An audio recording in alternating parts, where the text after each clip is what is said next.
precaution step. And then the fourth one, he also asked. He when he want to go to Medina, he does not go directly to Medina. He does not use the main road, the road that is well known. He does not use this main road. He go the other way, the other direction of Medina. So if Makkah is this way, if Makkah is here, Medina is here, Rasulullah go the other way around and stay in the Gua Hira, is it? Right? Gua Hira. There is one place where he hide for a couple of days there. For a couple of days there. He stayed there with Abu Bakr alayhi salam. So this is amazing, you know. Rasulullah is somebody who protected by Allah, but he take a lot of strategic steps.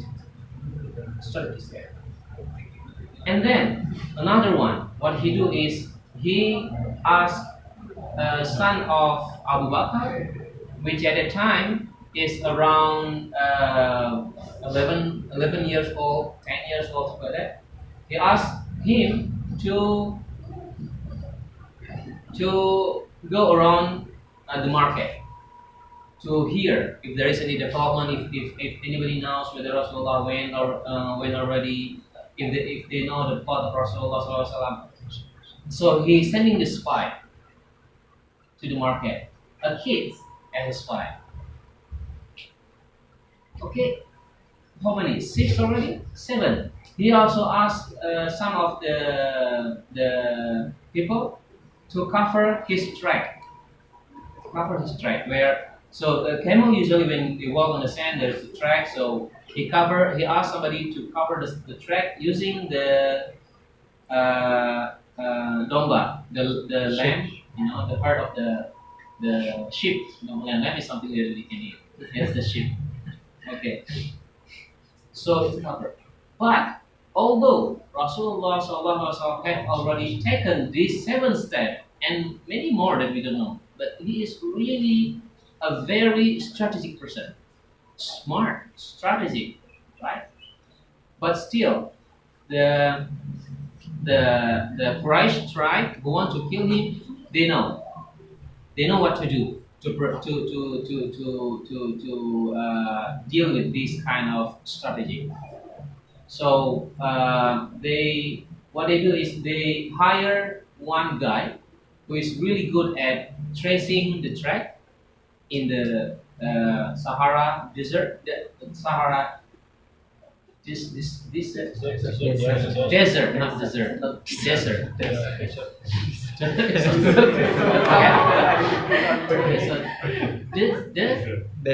Desert, Sahara desert. And as we know, there is a point where they catch up Rasulullah's plan, right? We know that Rasulullah is hiding behind the rock, this like this, the rock like this, and then Rasulullah is behind below the rock, and they are already there. If only they look like this, a little bit like this, then they will find Rasulullah. And there is then Allah's help. In some narration, it says that Allah then send some say they send the spider to cover the thing. So when they say, "Oh, this spider there, it's possible for somebody to get in there, and then this spider nest will not be broken." So here I also learned something. Okay, that Allah also wants to show. No matter how smart you are, no matter how intelligent you are, still you need me. Still, I'm the one who will decide what is the fate of you. What is your fate? Even Rasulullah SAW, we all agree that he is like maybe the best human being of all, right? Compared to us, who we are, we're just nobody. But even he needs Allah Subhanahu wa Taala help.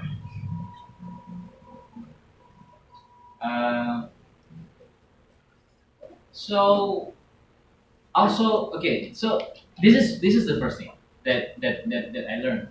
The Rasulullah is taking all possible thing that human being can do, okay, to achieve a goal. What is his goal? To arrive at Madinah safely, and he do with everything possible. The second one, the second one, 13 years he do uh, uh, dawah in Makkah.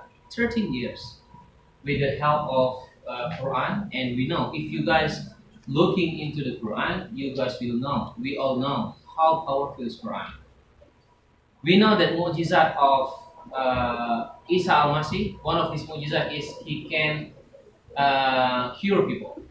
Why? Why Allah give this mujizat to him, to Isa al-Masih, alayhi salam? Because at the time he is sent for the Romawi people, and Romawi people is well known for their ability to cure people. They have this science of medical science at the time, and they are really good at it. And then Allah sent Isa al-Masih, somebody who can cure, even can rise people from death. Even if, which is something the illness that nobody can cure until now, right? Nobody can cure the illness of death. But so, and Rasulullah is sent for the Arabia Peninsula with Quran, and why? Because the Arabic people have a very good in their how to say like eloquent in their speech, this kind of thing. So Rasulullah sent with the mujizat of Quran. The Quran is very powerful. So with the help of the Quran and everything, 13 years of da'wah in Makkah, Rasulullah only able to persuade few people, not much. Let's say 10% or 20% of the whole population, not much. And we all know Rasulullah is also very good in his manner, in he have everything, but still he only can persuade few people to enter Islam. But in the 10 years of his da'wah in Makkah, something happened in Medina. It is called the War of Bu'as. The War of Bu'as. So in Medina, there are two tribes in Medina, Aus and Khazraj, and they are fighting each other all the time for the reason that only God knows. For a small thing, and then from one thing lead to another thing, and then the war, the hatred keep growing, and then they fight every time they see the Aus see Khazraj, they will hate, and then there will be a fight. And then the biggest war at the time is Bu'as War. The Bu'as War at that time, many of the senior of Medina die in that Bu'as War, except a handful of people, like for example the leader of Munafiqun in Medina, Abdullah bin Ubay ibn Salul, right? So this is one of the senior at the time. So when Aus and Khazraj does not have senior anymore in their in the range of their leadership, what happened is it is easier for them to change the mindset because no more senior. Usually we know senior in our community. It's so hard for us to change their mind because they already have their own background built up for years. So it's hard for them to change, right? So only young people. There are two young people at the time in Medina, which is Sa'adain. They call it Sa'adain, two Sa'ad. and they agree that war only bring us down. Uh, we need to find something to bring us together. So at the time they heard one person in Makkah who spreading Islam, who's spreading a new religion, and they are not really they are quite familiar with the concept of religion, with the concept of al-kitab, with the concept of prophethood. They are familiar with it. Why? Because in Medina there is Jewish people. Whenever the war between Aus and Khazraj happened, there are some Jewish community in the Aus, and there are some Jewish community in the Khazraj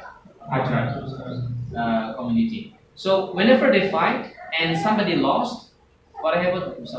Somebody lost. What happened is they will say, "Wait until the prophet come to us, and we will beat you all." This is what Jews say, because they are waiting for the Jew for their own prophet to come to their to Medina and then raise them.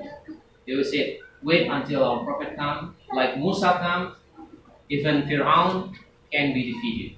Wait until our prophet come, and you guys will be defeated."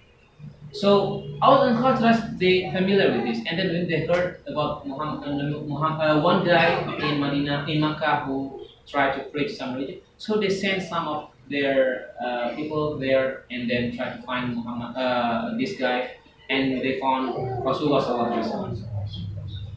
And Rasulullah Sallallahu Alaihi Wasallam, because of this, the number of people who enter Islam become so many.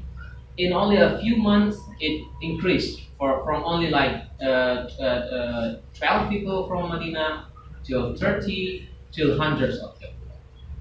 In a couple of months, in a couple of years, comparing to the first one. So one day, Aisha radiallahu anhu said that Mu'az is the gift of Allah to Rasulullah SAW. Ada yang di luar enggak mic-nya. So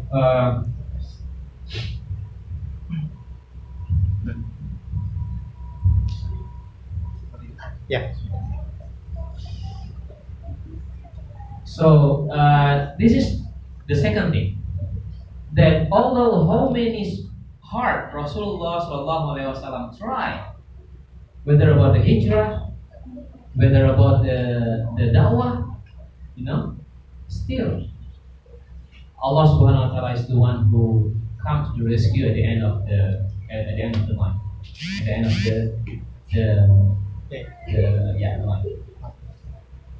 This is the second thing. So and until what time should we stop? 6:30. 6:30. Okay.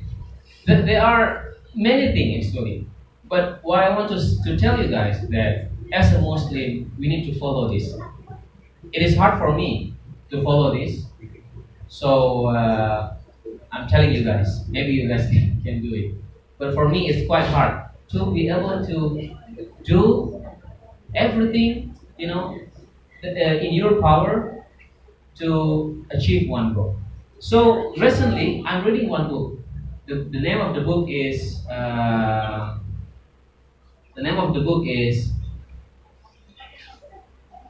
The Merchant of Doubt. The Merchant of Doubt. It is a really interesting book. Really interesting book.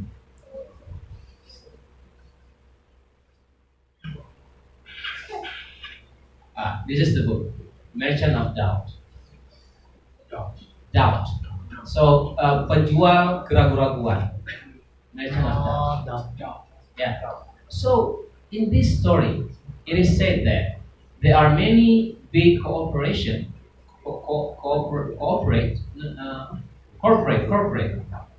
big companies, multinational companies like cigarette company, the company that is influenced by the company that is influenced by the issue of global warming. For example, maybe there's some factory that because of their activity that the global warming happens, so they have to decrease their activity, which will decrease their profit. This kind of thing, and several other companies. These companies, they do this. They do as Rasulullah did. They try their best to fight their way out of the problem. For example, in 1960, in this book it says that in 1960, around 65,000 of scientists come together and they make a conclusion that cigarette is dangerous for the health. What did this company do? They don't just give up and then, okay, it's impossible to fight 65,000 people. It's impossible. 65,000 scientific result which say that cigarette is bad for your health. What they do? They don't give up. They do like Rasulullah did. Rasulullah does not give up. They also does not give up, but it's different goals. What they do is first they launch a campaign. They make a pamphlet. They send to all of the media, to all the scientists, showing their own result of scientific proof. Although not strong, but this is one of the ways. Second way is they inject more money into the research, which say that there's a possibility that cancer is not only caused by the smoke, but also by something else. And also, they're trying to. One thing that is really amazing, what they do is although they are already cornered, they're still fighting by saying that no. Maybe there's something else that you have not seen yet. Maybe something else that we still need to debate on. And this is doubt. This creates doubt in the human mind, which then will make them think, okay, probably cigarette company is right. Maybe smoking is not bad at all. And they are succeeding. Although many people are attacking them, they are still succeeding. In some years, it shows that their profit will even increase more and more. It's not decreased. And now they are entering to other countries like Indonesia. In the USA, for example, they are beaten in the USA. What happens is they cannot do advertising in the USA. But here in Indonesia, they can do advertising easily. Even they do advertising targeting the children. So you can see that a lot of children smoke right now. Junior high school students, senior high school, they smoke. So this is the Sunnah of Rasulullah, but they took it because they want to get the money, profit oriented, money oriented. Also, about the global warming, the same thing. There are some companies who does not like the idea of global warming. They also fight this global warming. So the time is up. I want to conclude that as a Muslim, we have one agenda. We have one agenda. Our agenda is in the Al-Baqarah. If you look at the Al-Baqarah surah, there is one word. It says ummatan wasatan. The middle ummatan wasatan. Many scholars interpret it differently. One amazing thing is that wasatan is actually in the middle of that word wasatan is in the middle of the Al-Baqarah surah. That's the first thing.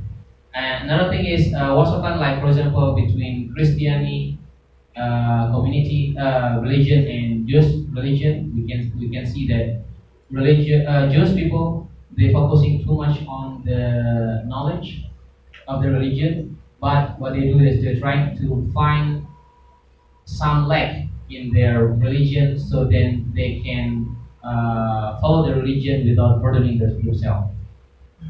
And for the Christianity, they are not really focusing too much on the knowledge of the religion. This is what I know.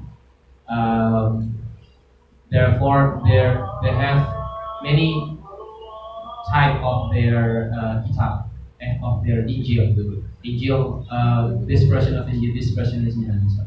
And but we are in the middle. We focus on the knowledge, but we also uh, um, focus on. So okay, no time. So we are the umat of wasat, that we need to make sure that we bring ummah, the humanity to middle point. So let's try together, like what Rasulullah SAW did, which is try as far as we can to achieve this goal. Thank you. I'm sorry if there is a mistake that I made. Let's close this with the article Majlis. Subhanallah wa bihamdihi, asyhadu an la ilaha illa anta, astaghfiruka wa atubu ilaik. Assalamualaikum warahmatullahi wabarakatuh.